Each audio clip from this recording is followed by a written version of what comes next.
Mando on the track. Carrefour d'Agen de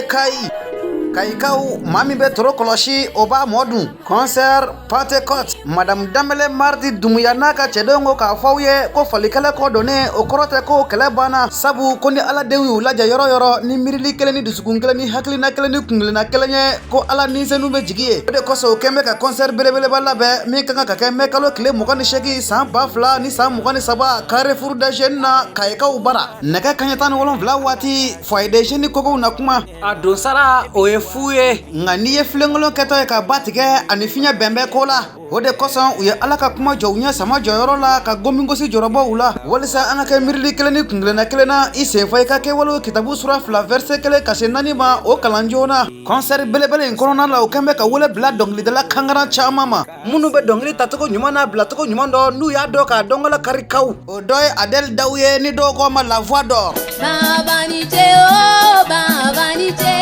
Ota banede wele blame dongli de la kangara ma no e Marte Dumuya e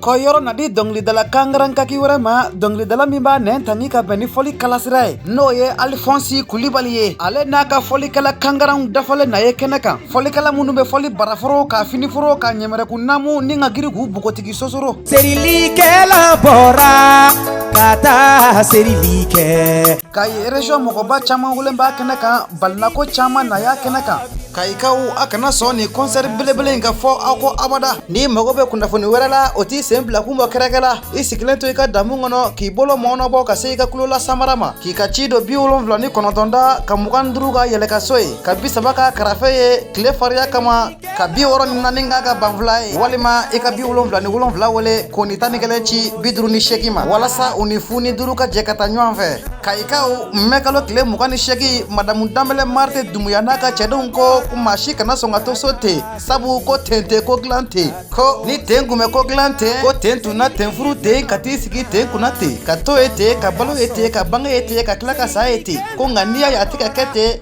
Kaikau ko tenete ko glante serili vela bina kono ya sogi